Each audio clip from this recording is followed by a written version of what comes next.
But when you want people to be responsible for your happiness, when you want people to be responsible for how you feel about yourself, that is an inside job. And it's draining. It becomes something to where, like, we have to validate you. Your peers, your outside peers have to validate you. And to me, we're not your parents. Roll me, Mac.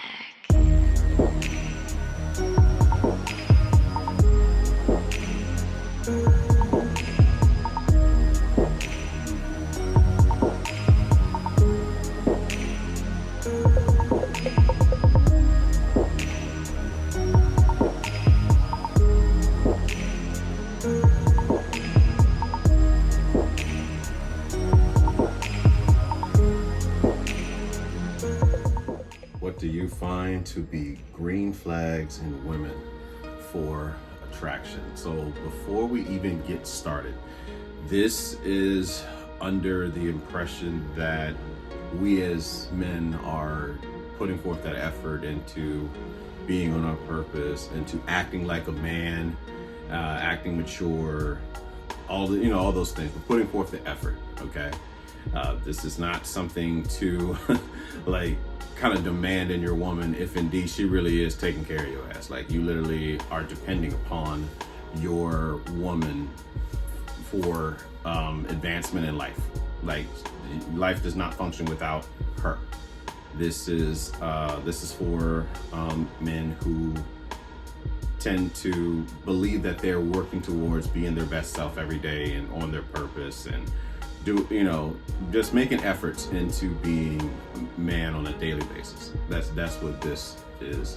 That's coming from. This perspective is coming from. So, whatever is said here, do not take and run with it and be like, well, this is just for any man. No, these are for the men who have earned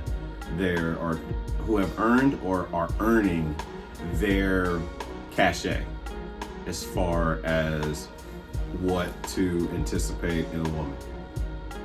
I hope that makes sense. Without further ado, green flags in women when it comes to attraction. Number one, she is feminine and genuinely wants to be feminine. Like, it's not essentially an act for her. It is not a hook, line, and gotcha motherfucker type thing for them. They genuinely want to operate in their feminine around a man. Is like a natural instinct for them. That's number one. I would say is a green flag. Number two, the ones that have been so used to being, operating in their masculine energy, have to be tough around men to make sure shit gets done, but they are making the conscious effort of learning how to operate more into their feminine around a man that they do trust to lead. Like, he's shown that he has those qualities and that she trusts herself with him. You know what I'm saying? So that I would say that's green flags for me.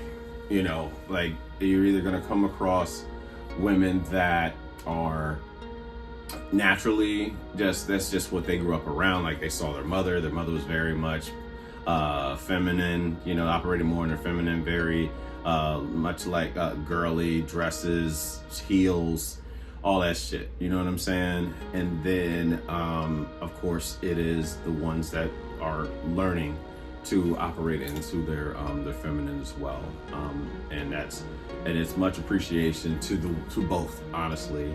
But the biggest thing to take from both of that, and a green flag that I see, is the trust in the guy of interest or lady of interest, whatever it is, you know, but operating in your feminine energy so that there's a balance, there's polarity.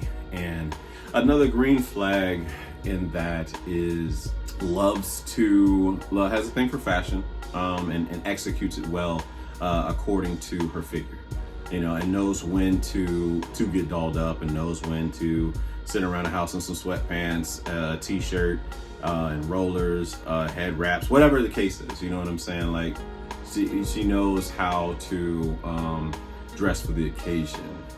That to me is a green flag. Another green flag is care, like a genuine care, like how are you know, and not so much momming you, but the care that I would say a mother would it's like a genuine care of like wanting to just check on you, seeing how things are with you, more so focused on you. It's not, she doesn't make whatever she asks about her. That's a green flag. I'd say where she genuinely just wants to know how you're doing, how your day went, the things that you're into, and doesn't use any joy you share, any joy you share within your day. She does not make it about her because she wasn't responsible for your happiness. That to me is a green flag, and the opposite would be obviously a form of codependency. And another green flag, it's not mandatory, but knows how to. A green flag is that she also knows how to cook, because I also know how to cook, you know what I'm saying, or willing to learn. And my theory is if you can read, you can cook. So as far as like feeling like you gotta be Martha Stewart or Patti LaBelle and Patty Pies or anything like that is not necessary. If you can read, you can cook. The point is that we're not going to starve because we both know how to work our way around the kitchen. I mean, I cook enough for survival. I look at myself as a survival chef, not somebody that is like, you got to come taste my cooking, you know, that type of thing. I don't care about that. Just enough that we can survive off of it. You know what I mean? Have a little bit different arsenal to pull from as far as meals go. But it's not that deep for me as far as like to be in competition with cooking. Another green flag, listening. A woman that listens, right? A woman that listens, not only listens, but a woman that takes accountability and listens to understand. She doesn't listen to reply. Like she's already trying to defend herself because she feels attacked, which is, I think, commonly in, you know, the emotionally immature person, not just women, but in an emotionally immature person, I speak we because I certainly have done it and might be still doing it unconsciously, but we will try to defend our identity of what's being said. Like if somebody's coming for us and we're not listening to what they felt, we're focused on how we look, you know, that's the difference. So I think a green flag to me is a woman that listens and also takes accountability for her actions and things. Like she doesn't make excuses as to why this thing fucked up. She just admits she fucked up or this fucked up. And she's still lovable at the end of the day. You know what I'm saying? We're all still lovable. But the inability to take accountability for your part in something is most definitely a red flag, and that's something to keep in the back of your mind. I say it for a man in dating, and really for a woman in dating too. like the lack of accountability.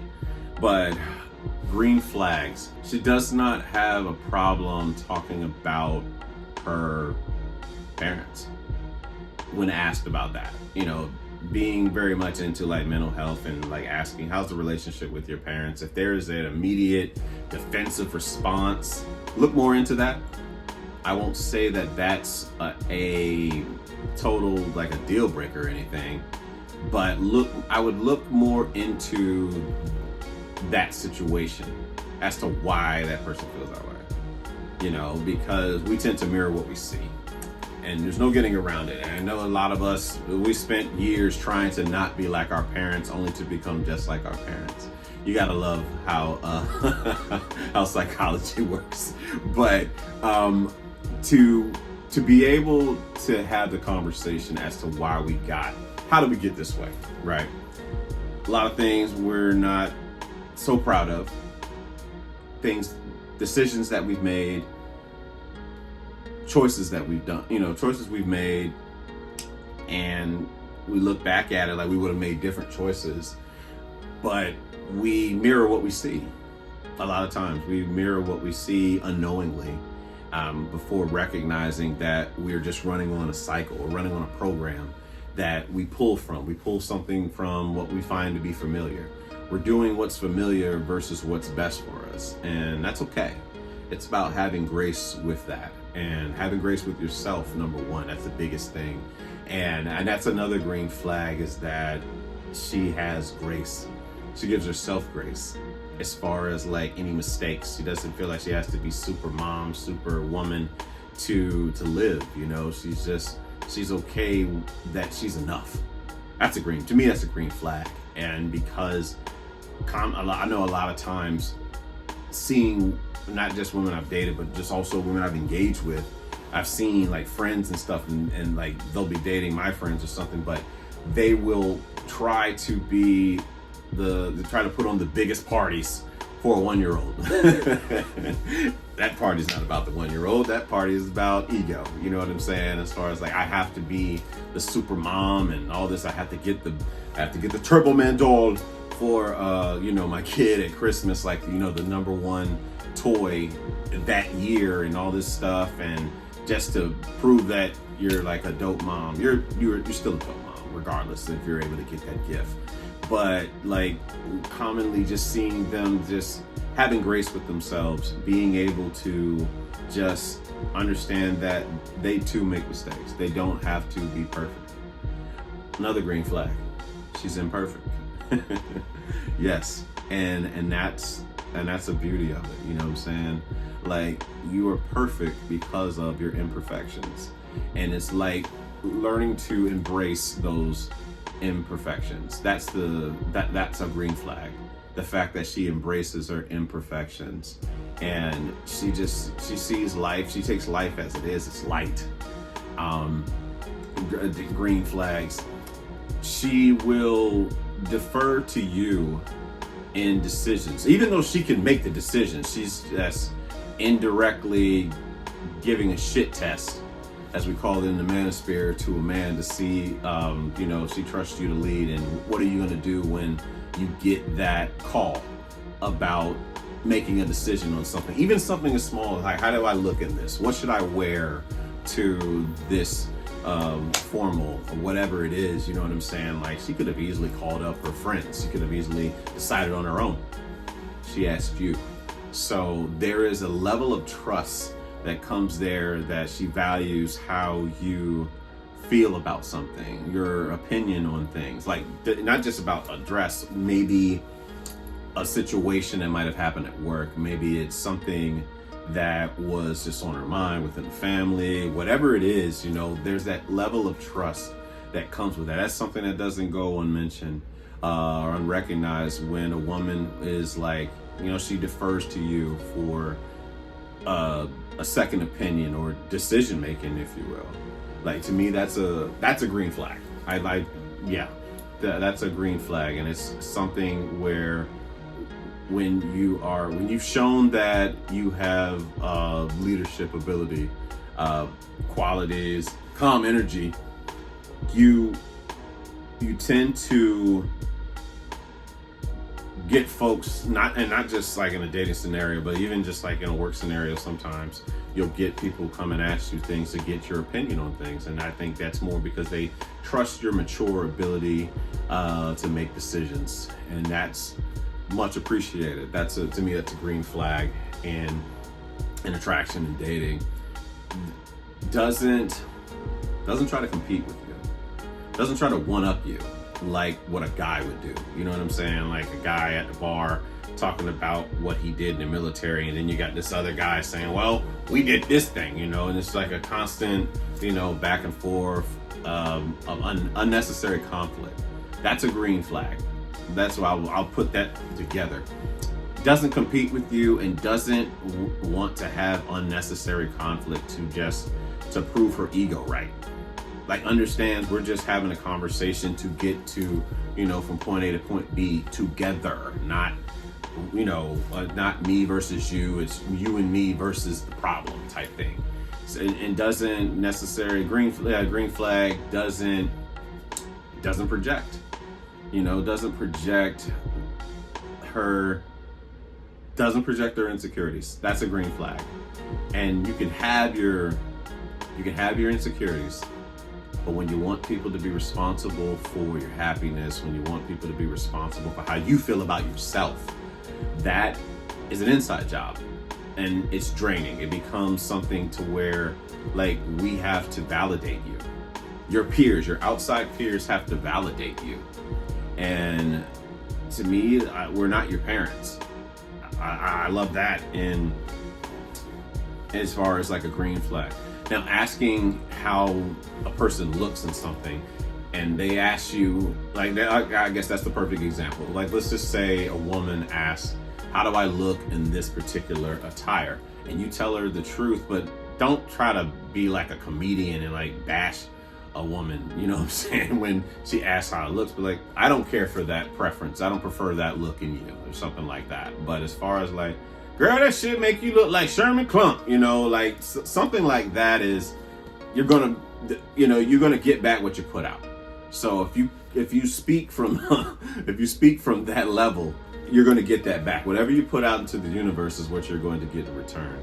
But it can easily be like, well, I respect that you might find it of interest. I don't personally prefer this look for you. There's a difference in that, you know, saying that versus, you know, girl, you look like a Care Bear, or, you know, like My Little Pony, with whatever, anything like any popular reference that's used in a joke. You know, that's just something that we would always do growing up. We'd always be like cracking on one another, and we'll just use a popular reference and say, hey, that person over there that girl look like Teddy Pendergrass or something. And it, you know, it's funny. It's just, you know, it's obviously she don't really look like Teddy Pendergrass, but she might look rough in the face or something. But it's comedy. You know, it's just comedy. It's just stuff like that. But if somebody really is coming to you asking you for your opinion about this, if a woman's coming to you and asking for your opinion about, okay, how do I look in this? What do you think about this attire? Yeah, and she's just able to take that. She doesn't get upset when you don't agree with her. Green flag. She doesn't throw a tantrum when she hears no from you about something. When you have boundaries, when you set things, she understands frame. That's a green fucking flag right there. Yeah, she understands boundaries. She understands frame. Those are green flags right there. Yeah, add those in your mind. She understands. She doesn't throw a tantrum when she doesn't get her way. She doesn't. Well, you know, when she hears no or something, or has to wait for something, she does not lose her shit on you. She doesn't have a full-blown adult tantrum with you because she did not get her way. She might not like it, of course, but she doesn't throw a tantrum. That is the difference between the emotionally mature woman and an emotionally immature woman. And a green flag, she doesn't start the day on the defense. Yeah, she's not playing on the defense at all in life. You know what I'm saying? Like, she's calm, or she understands nothing anyone does is about her. That's a green flag. She read the 4 Agreements. She's read the 4 Agreements, and she's read The Mastery of Love by Don Miguel Ruiz. that's a green fucking flag, hands down. I recommend that book to both man and woman. But being serious, like, she understands that nothing anyone does is about her, so she doesn't start the day on the defense. Like, somebody says something to her, somebody says something about her, she ready to pop off and fight and quick to, you know, like, to just to get into somebody's ass. You know, it's just unnecessary. It's not that deep. Life is not that serious to where we have to be on the defense all the goddamn time. Don't get me wrong. I understand that we've all gone through things, you know, and you have to understand that's a person that's in pain. That's pain speaking, because love doesn't talk like that. Well, most of us are either talking and behaving from love, or we're operating from pain. One of the two, you know.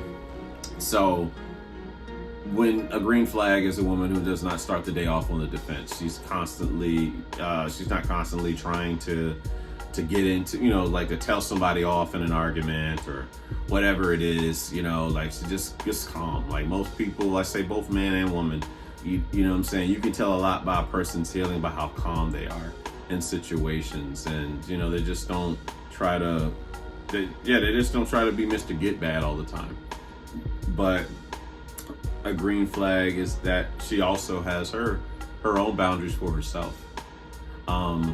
And I don't just mean like with me, but with the people in her life, whether it be with her family or with her friends. You know, it's like being mindful. If you were the friend that everyone tends to turn to all the time to get shit done, but when it's time for you, everybody crickets, and, you know, they're not there.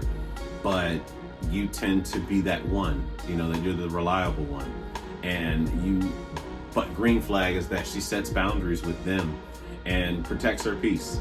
And she understands peace too. That's a green flag to me, is that she wants to protect her peace, and she wants to give, you know, she wants to offer peace into the world. To me, that's like a green flag. And it's just not going through life feeling like the world owes you shit. You know, that's a green flag. That green flag is that, for sure. When you recognize a woman is just very grateful for just the air that she breathes, life as itself. You know, she doesn't feel like the world owes her something. There is something refreshing, very sexy, for that matter, about a woman who just embraces being a woman and doesn't feel like the world owes her anything, does kind things for people, and carries herself in a graceful manner, man. Like, that's the type of energy you want to protect. You know, as a man, as a masculine man, that's the type of energy you want to protect. It's like, we have to save those type of people. You know what I mean? Because there are a lot of people that are going to try them, but they can still a woman can still carry herself in that way, knowing how fucked up this world is. Yeah, we're going to do the best we can collectively. Men who operate in their masculine, or aim to operate in their masculine, we're going to do our best to protect that type of energy in women. I'll do this in two ways. I'll do this in two forms.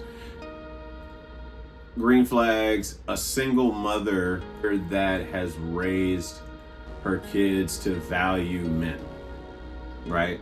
Like, for those guys that come in and attempt to date single mothers, they're not in a position to where they have to say something to a child and that child does not respond well to their guidance and leadership. And you don't end up in a quarrel with their mother because you ain't gonna say nothing to my kid type thing. And it's like, well, if you can't be led, and if your children as well cannot be led, how is this going to work for you as a man? You know, it's like, so you are to be expected to look after these people of this home, but none of them are going to listen to you. Responsibility without authority. Slavery, essentially, is how we perceive that in the manosphere. You know what I'm saying? So, like, a woman that, again, goes back to trusting men to lead, but also has incorporated and taught her children how to value, like, a man coming in as far as what his duty is going to be.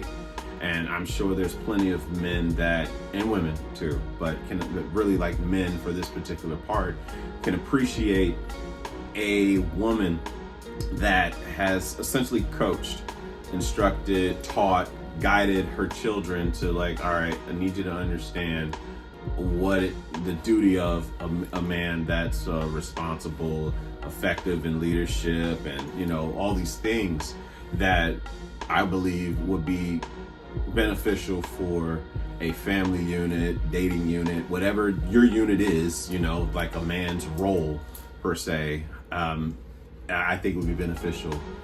So that to me, that's like a green flag. A green flag is that the fact that a single mom, she might, she's a single mother, but she does trust. She values men enough that she's going to teach her children how to value men. You know what I mean? That to me is a green flag. Another green flag, a woman without kids. And I mean, that's why I said let me do it kind of twice. And that's nothing against women with kids. Don't get me wrong about that. You know what I'm saying? That's life happened. That's just the way it is. That's not judgment or anything. But in a situation where dating and you come across a woman that does not have kids, that's like a unicorn. That's for number one in today's society.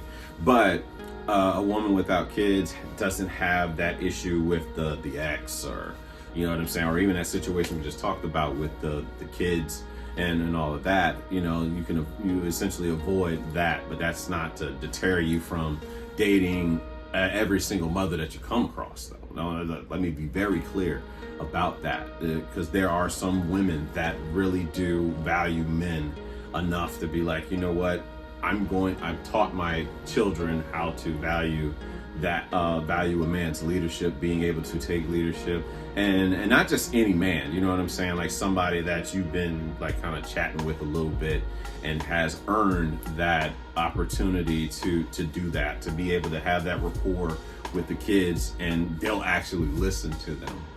That I think that is very key. It's very important. It's not just any guy. Now, I know I've seen situations where it's like mom got a new boyfriend every 3 months, and it's like, you're gonna listen to Mr. Terrence now. You're gonna listen to Mr. Lorenz. You're gonna listen to Mr. Tommy. Nope. No.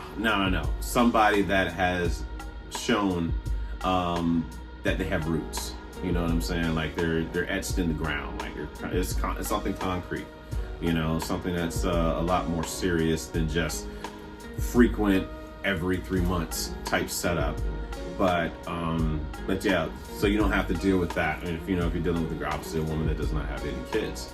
At this age, at 40, it's all, it's not uncommon to come across women that do that have kids. So that's nothing against them. But that's just giving that perspective from that. It's a green flag, but it's not mandatory. And to be honest, I don't necessarily have anything that's like, and as far as the green flags go, as far as mandatory, other than just being feminine, man. Be feminine and be able to be led, be able to take guidance, direction, and also that too. She offers her advice, her own guidance on things, but she understands that she wants you to lead. She wants you to make the decision, but she still offers that like advice and knows when to do it. It doesn't try to come off like a know-it-all or just comes off like a mom. If she happens to know more about a particular subject, she has no problem kind of, educating you on that in a way that doesn't come off as if, emasculating, if that makes sense. She doesn't try to mansplain in reverse. So what is that? The womansplain, the wosplain, or whatever term that would be equivalent to that. She doesn't try to womansplain something to you, but she knows that she could be of great help in this particular thing and still trust you to lead. That to me is a green flag. Of course, music, like you can never go wrong. Like in a sense with me, you can never go wrong with like having a love for an array of music. Well, whatever music you're into is great, but like an array of music, because I pretty much listen to just about everything, just about everything. I can have a respect for something. Some things I listen to more than others because I'm not there anymore. Like for me, a lot of stuff, especially like with pop and hip hop, is very trendy, and I'm not trying to fit in anymore. When I was trying to fit in, sure, I was trying to like what Drake just recently had an album. I was trying to know every song that Drake came out with, like 20 years ago for 50 Cent or Ja Rule or Jay-Z, Nas, Busta Rhymes, all that. I was trying to know all the lyrics so that I could be, somewhere somebody randomly goes in the song like, homeboy, I came to party, yo girl was looking at me, like being able to finish that line. That's the line to that song. And that's Nori, Nothing, by the way, if you want to look that up after that. But it's a dope record. Neptune's produced that from the 757, might I add. Just always shouting out back home. Love y'all. I believe I covered a lot of core green flags that I kind of like keep in my mind, but commonly just be peaceful, respectful, be feminine. Don't be afraid to use what you know. Like, care about your appearance, of course. Recognize your beauty for sure. You're a lady, it's one of your superpowers, but your femininity is everything, man. Like your superpower. That right there, a woman who really knows how to unlock her femininity, that is a green flag. And in so many ways, man. It's not about being tough and trying to be defensive with men, but your femininity, man. Like, no man, maybe like in a work standpoint, but like in a personal life shit, talking with the guy, trying to outman him is not gonna do it. It's not gonna do it, But man, I'm talking about a woman that just knows how to unlock that femininity. No man, no child they can't fuck with you. They're not able to fuck with you when you know how to use your femininity to its effectiveness. But I believe that those are some of the green flags that I find to be the green flags in women that I find to be attractive.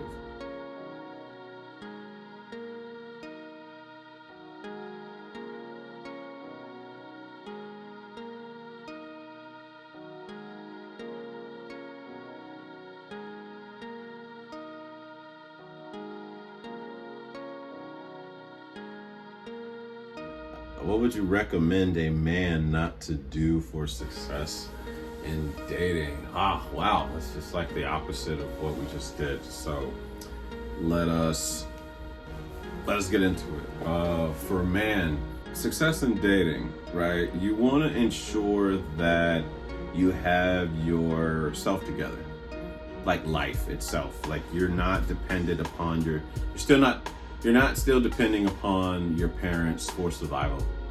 Like they're there to show us the way. They were there to give us a template, but you can take that template and you can use that to catapult to something else, So I would say you have your own car that you're paying off, or it's paid off.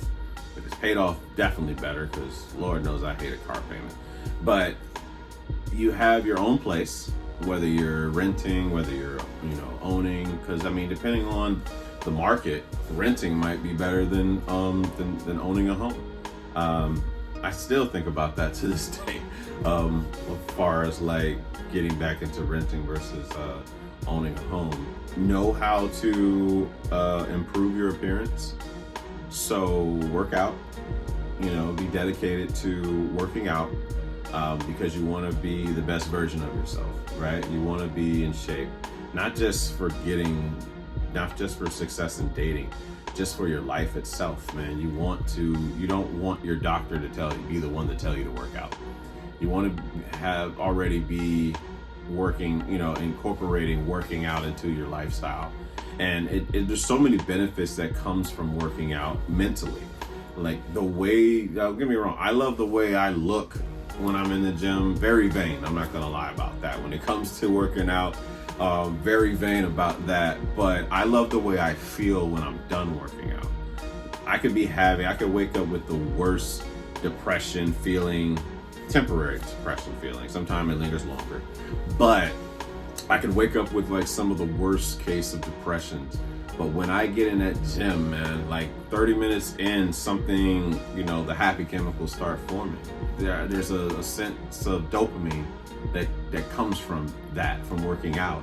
And you just feel better. You feel better about yourself, and then understanding your fashion. How do you want to dress? There's many ways that you can dress. Obviously there's so many different styles that you can execute. You have the very much the relaxed type guy. You can still be stylish and being very casual in what you wear, whether that be sweatpants and running shoes and some type of tee with that. There's a formula to it that you can still it executes, and you can still show a sense of masculinity with that. If it means dressing preppy, if it means having that country western style, like if you want to dress like very, very well like an Italian or like Cuban style or something like that, just understanding fashion in general, presenting yourself with your best foot forward and taking pride in appearance, I believe are things that you want to do. But back to what's not to do. What not to do, you don't want to be the one to blow up the girl's phone as soon as you meet her. Comes off a bit desperate, number one. That's something you don't want to do. When you first, for my young Thundercats and guys that, are new to dating or whatever, have been married, whatever, I would suggest that, if you do come across somebody that you're interested in, right? Man, woman, whatever it is that you're interested in, I would definitely not start off with sending 10 text messages or 5 phone calls when they didn't pick up in an hour. That type of, that's desperate. That comes off as desperate. And a person wants to feel like they have something of value. So when you come off as if you don't have value, they question what it is that they're actually interested in, if that makes sense. So play it cool, be calm, be collective, and really value yourself. Don't put that person on a pedestal. Yeah, they might be very pretty, they might have some perceived status to you, but they're just as human as you are. End of the day, they're just as human as you are. They just have a different perspective on life and how they carry them. No desperate moves. No being desperate when it comes to dating. So no blowing up phones is something I would say.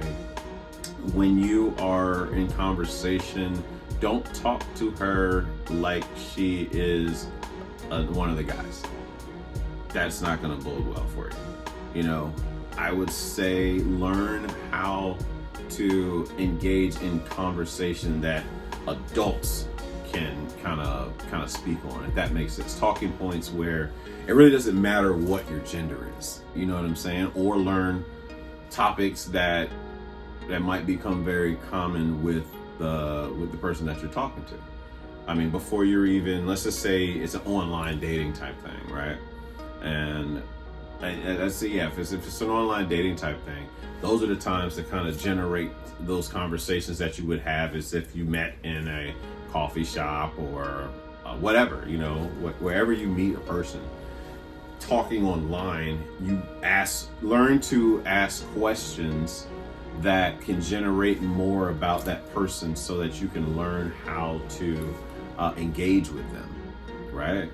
So what not to do is to have conversations about, don't go into conversations talking like you talking to like one of the boys and shit like that. Like carry yourself like a man. Carry yourself like a gentleman, a gentleman that operates in his masculine. Don't have conversations and sound like some little boy gossiping at the elementary school table about his favorite cartoon or some shit like that. You can still talk about your interest in cartoons or what have you, but there's just a certain delivery. I believe the delivery is more important with that. Ask key questions when you are engaging, right? You don't want to ask yes or no questions to whoever you're talking to.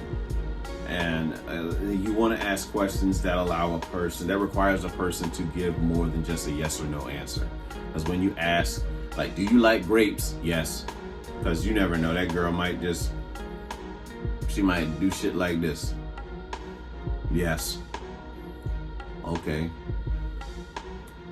How do you feel about alligators? Like, the fuck does that mean? You know what I'm saying? Like, just have generate questions that create a solid topic of discussion, one that allows you to speak as well as her to touch on, give different perspectives, and kind of feel where each other's thoughts are on those things, and not go into the conversation with your cup full.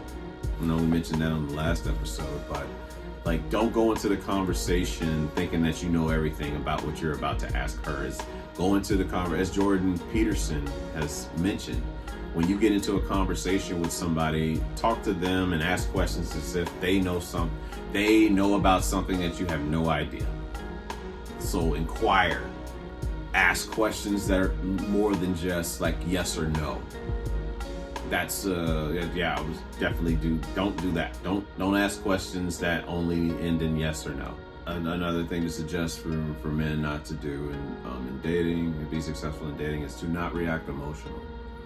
When you react emotional, that requires a woman instinctively to calm you down. And if a woman has to calm you down, she then has to operate in her masculine for you to do that. And that, by woman operating her masculine, she becomes a parent to a grown person, where she has to calm your nerves down. So you want it in reverse. You want it in reverse. You want her to feel safe enough to share her to share her feminine energy like that.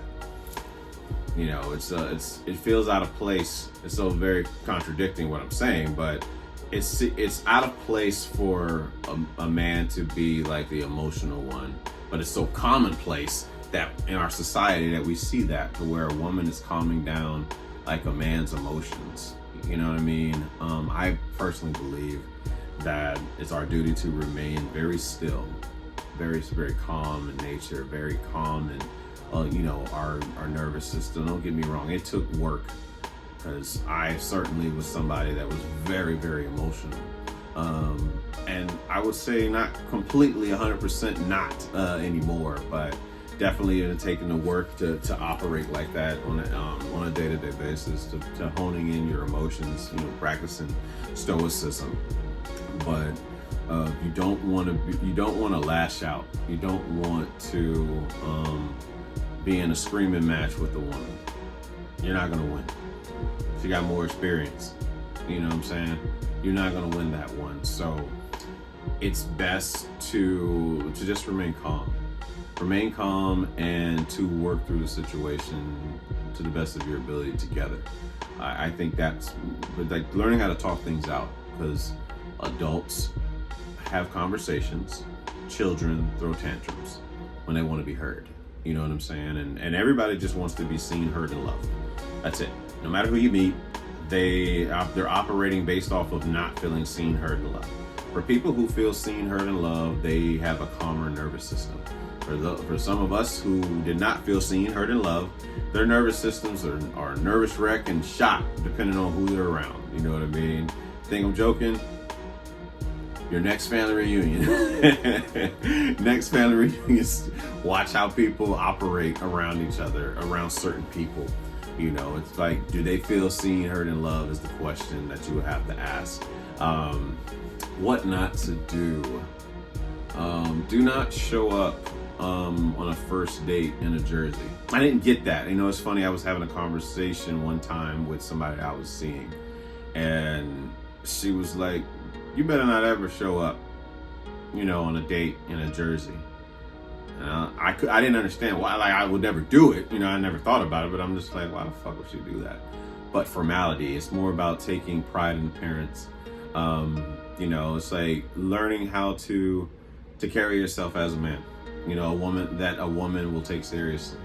A woman's not going to listen to a guy who operates like a child. That's I believe that's a big thing. You know, like a woman that's really about her shit, that's working on herself. She doing great at the job. You know, she's moving up in her job. She does not want to come home and listen to a man that operates like you know, a child, like a 15-year-old. You know what I mean? Lashes out, just watches, you know, pretty much cartoons all day, plays video games, like all the things that we did when we were growing up. You know what I mean? And it's not that you don't have to stop doing them. I'm not saying that. I'm not saying I don't watch cartoons. I'm not saying I don't play video games at some point in time. But it's all about how you carry yourself around a woman. Presentation matters. You know what I'm saying? Perception is reality. So it's knowing when to do that, you know? And but to carry yourself like a man, like to have the uniform of how a man carries himself. That's something that I would recommend to, you know, men for success in dating is that too, you know, as far as like knowing how to carry yourself in appearance and so that you can be respected. Because if you act like a boy, people will treat you like a boy. If you act like a man, people are going to treat you like a man. And they're going to test you too.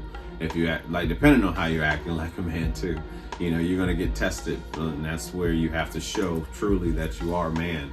And it happens, but just carrying yourself with maturity, carrying yourself with the know-how, carrying yourself with calm energy is it pays off so much, man. It pays off so much. That's what I would recommend. It's like when it comes to dating, I would say what not to do, especially like on the first date. You don't want to start off bashing your exes, because if you can talk about them that way, who's to say that you won't talk about her someday that way? You know what I mean? Like, that's something to keep in mind. You know, you can talk about your exes, but bashing them is a whole other ball game. You know what I mean? Like, there's a difference.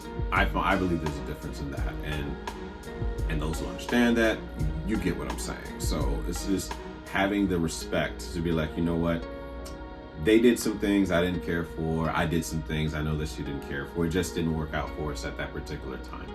It's different than that bitch was crazy.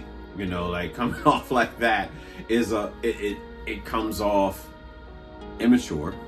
You know, it comes off as if, you know, this is how you feel about women. You know, like, what's your respect for women? I guess that's a common question that a woman is asking herself when she's there with you on a date or engaging with you. Do you value women that way?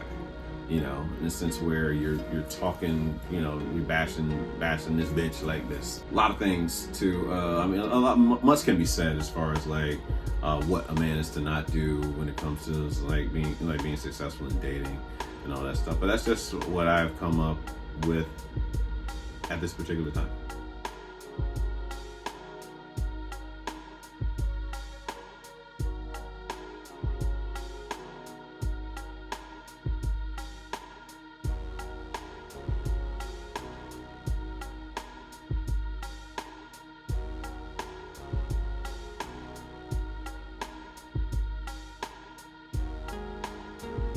What players' jerseys were popular during school? I say the jerseys that were popular during school. When I was in elementary school, Grant Hill's Pistons jersey, the blue one with the red and white stripes on the arms. The Penny Hardaway jersey. Shaq's jersey was popular. Shawn Kemp was popular. Certainly Kobe Bryant. Let's be real. Shaquille O'Neal's Lakers jerseys.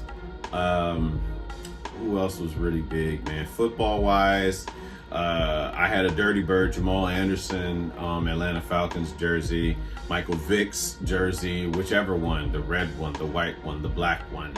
Allen Iverson, of course, was very big during high school.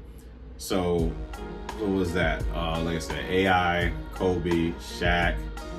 I'm trying to think who else was like trendy around that time frame, man. Yeah, I think they really covered Jordan. I mean, of course, Jordan, if you were fortunate enough to come to school with a Jordan jersey, what else?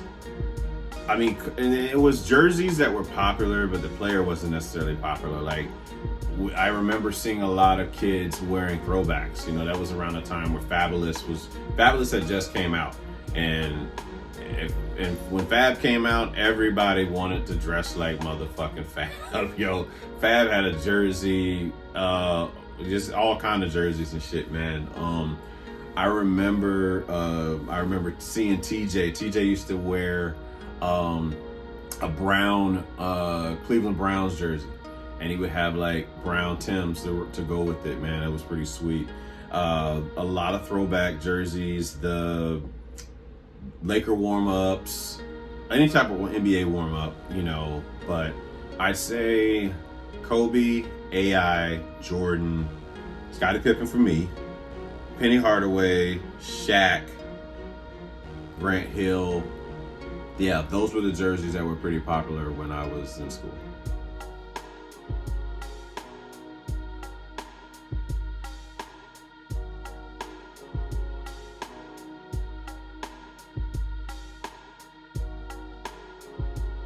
What music did you pick up that wasn't influenced by your house family? Music that I picked up that wasn't influenced by my house and family was, I would say, certainly reggae, right? Reggae was something that I picked up a little bit later on, and particularly just Bob Marley. Honestly, I would say I've grown to become a really big Bob Marley fan, and some other reggae artists along the way, but like nothing like Bob's work. You know, I commonly, and it was a trendy thing for me. I'm not gonna lie. It was because like, oh, Bob Marley. You know, when you think reggae, you think Bob Marley or whatever. So that's what kind of led me into it. And it was a lot of songs that you would hear in like movies or TV shows. So it just kind of starts with that, like No Woman No Cry. Like when the Fugees, they redid No Woman No Cry. I remember the music video, and they would have like different scenes of Bob and performing in concert. And, you know, so I kind of would start to listen to that. For sure, Big Band. Big Band was something that, there was nobody around me that kind of influenced me with that, but I'd say I heard it. Goodfellas, yes. I was watching Goodfellas for the first time when I moved here, not here, but when I moved to Miami in 2008. Yeah, like, what was it? Like February 2008, I watched Goodfellas for the first time in my life. And I was just blown away because, you know, you would hear about the lines all the time, you know, from the movie. You know, nobody's going to jail, Karen. Tony Bennett's song, Rags to Riches. That's what the movie starts off with, you know. And I started to listen to that song. I started to listen to more from Tony Bennett. And Tony Bennett became one of my favorite artists, God rest his soul. But that's where that influence came for me. It's just from like a lot with movies. And the pop influence there wasn't necessarily, I think that was just a popular song at that time. Like Maroon 5, I became a fan of songs about Jane. Their first album, I believe that's their first album. We used to have, when I worked in the Air Force, we had this radio station. I don't remember the name of the radio station. There was the pop radio station out there, Top 40. And they would play This Love like 10 times when it was out. You know, whatever song Maroon 5 had that was out, they would play that bitch 10 times a day. And you would hear that all the time at work. So This Love, She Will Be Loved, Sunday Morning, you know, like I got influenced by that. So the radio station that we, you know, working there, and they would play that Hoobastank record, The Reason, all the time too. And Ashley Simpson's Pieces of Me, what else was out at that time? Gavin DeGraw's song, Chariot. A lot of different pop records. Of course, Gwen Stefani's Holla Back Girl. Yes, Gwen Stefani's Holla Back Girl got played a lot. Now, the real influence outside of my house would come from that of hip hop, man. I remember being 11. We're in Marquise's garage. They had Marquise's house, they had a 2-car garage. But we would just hang out after school, right? And we're just sitting on top of the washer and dryer that's in the garage. I think it was a washer and dryer. And I can vividly see the first time I heard Notorious Thugs being played. And I was like, the melody, the piano melody in the beginning, I'm just like, and Bone was very big at the time. So, we were very much I was very much into Bone Thugs. I like the way they sound, but they were also popular too. So I wanted to know the songs that would play on the radio. And I remember just hearing the intro, with Lazy and Busy and Crazy on it. And I'm sitting there like, man, this shit is dope. And I'm like, what is it? And then Biggie comes on after that. And it's like, I'm in Dangerous, ain't too many can bang with us. And it's like, I remember seeing Marquise and I think our boy Mac, they knew every word to this song. And I'm standing there like a deer in headlights. I didn't know any of the lyrics. I didn't know any of the lyrics, man. And I was like, all right, I need to know this. The song was dope. And I'd be cool if I knew these lyrics. That's my mindset back then. But like I learned to listen to Life After Death through them. And then one day, I think, my pop would like, if it was a popular enough artist and it was rap, my dad would buy it. And that's the only way I would get rap, because my mom wouldn't allow me to listen to that cussing on rap growing up. So my dad brought home Life After Death, and I pretty much, I would go through my dad's music and I would play whatever was the singles, because I didn't listen to albums like that. I just wanted to hear whatever was like popular. So I started listening to Hypnotize and More Money, More Problems, and what else was the single off of that? Notorious Thugs. So just those three. Now all of us that know Life After Death now know that album that's the tip of the iceberg of what that album is. You know what I'm saying? Like, Somebody Got to Die, Niggas Bleed. There's so many records. Player Hater, you know what I'm saying? Nasty Boy. There's so many levels to that album. But I wanted to fit in with my guys, you know what I'm saying? I wanted to fit in with them as far as like how that music went. And they were fresh, you know what I'm saying? Them tracks were fresh to live that. So hip hop with them, and then like to go to the military and Kurumbe, my brother, one of my best friends and my brother from the military, he certainly influenced me on like a lot of things hip hop, man. Like, he was into, like, before it was really mainstream, he was into Chamillionaire, Paul Wall, Mike Jones. So like that Texas style hip hop that I would have never listened to, coming from our area, 103 Jams and Z104, you're not hearing Southern hip hop like that unless it's Outkast, and eventually Nelly. But everybody else, that shit don't get played up there. It's mainly New York or LA. New York or LA hip hop is all that we would hear on Z104 and 103 Jams, So going into the military, so 04 time frame, Mike Jones is like, he's starting to develop a buzz, and Steel Tippin' is like playing all over the radio out there, in Florida. In Fort Walton Beach area, they play like, Southern hip hop and stuff like that. And Kroom would play, he would always have whatever's going on at the time, whether that be New York based, whether that would be Southern based, whether that was Memphis. Like, he had an ear for music. So he taught me, he had an influence on how I listen to music. Him and our boy Pablo, you know what I'm saying, Ashton was very much influential with my interest into Lil Wayne, because to this very day, and he called me about it recently. He was in a debate with I think his cousin, and they, or one of his homeboys in Louisiana, and he was like, telling me like, who the one that put you on to? I was like, without a doubt, he was the one. Like, I remember, it shows how much I know about music at the time, and just coming from Virginia, the biggest artist out of Cash Money to me was Juvenile.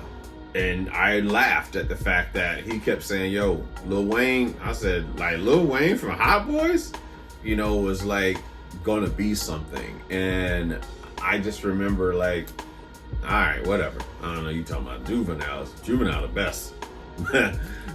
What a difference a day makes, right? And Wayne, man, he would play the Drought albums, all the Drought mixtapes all the time. He would play Dedication. Like I went to the desert when Dedication 2 came out. So there was a lot of that influence, man. Like Wayne, mixtape Wayne was, you had to be there, honestly. Just that time frame of where Wayne was, I'm talking about everywhere on like a mixtape, man. And he shut your shit down. He would rap over your shit and he would kill your shit. Almost like Eminem worthy. Like Eminem on his own albums might not be great, but if he's on your shit, he's tearing your shit the fuck down. Renegade is not even close. And I'm a fan of Jay, but Eminem bodied Jay-Z on Renegade. He just did. But Ashton put us on. He put me on to like Lil Wayne's music. So the Carter 2, the Carter 3. I was already listening to it by Carter 3, but like the Carter 2, he was always promoting Wayne in the dorms. Like when we were kids in the Air Force, he would always promote like Lil Wayne. Influences outside the house, so like very much big band. So let's say hip hop, big band, pop. I always loved music in movies because I wanted to sample like certain songs from movies. That's really how I got into listening to instrumentals. It was like because I used to produce music. I used to produce music in my early 20s. So I always wanted to be that hip hop producer that used all the crazy samples from movies.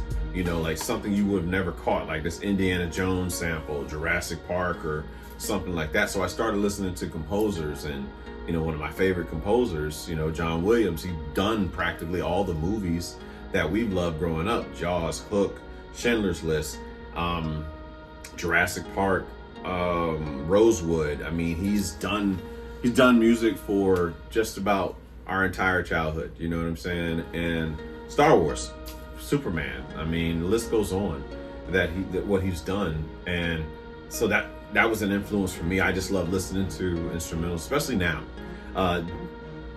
I'd say influential R&B for sure. My influences come from the females in my life, be it cousins or women that I've dated.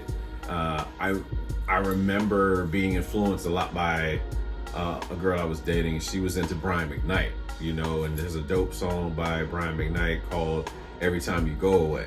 Like she would play that shit on repeat all the fucking time. My cousin, she would play Tank, Tank's album. It's called, what the fuck is the name of Tank's album? She would play Forces of Nature. She'd play Slowly Like a Motherfucker, and Maybe I Deserve. But she came to visit me in Miami, and she played Sex Music. Sex Music is probably one of the dopest like club R&B records that I've ever heard. But I really liked Emergency. Emergency was like my favorite off of that album. I forget the name of the album, but the Emergency it's sexy. I like the guitar that Tank uses on his music and stuff, and also the Can I intro, Tank's Can I intro. So a lot of influences, just love music in general. I could talk for days about just the influence of music, but yeah, big band, hip hop, you know, the music and movies, scores, all of that. Those things weren't played inside my house.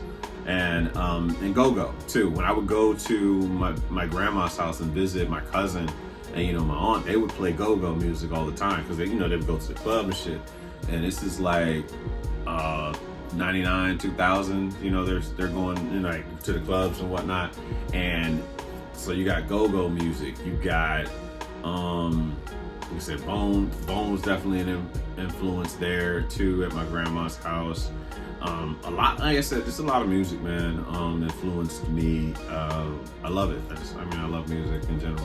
I believe we've come to the end of this episode. I've enjoyed this episode. I've enjoyed sharing thoughts off the top of my dome. Hopefully you guys continue to listen, subscribe, like, comment, share on your profiles, have the conversation with your peoples, you know what I'm saying? Have the conversation about the green flags and what we talked about on this episode, whatever, you know what I'm saying? Just as long as you keep the conversation going. But in all seriousness, sending every person's positive and healing energy, whoever's been able to listen or watch this episode. I appreciate you guys more than you know. But I'm Romy Mac, and I'm out. Good night, kids.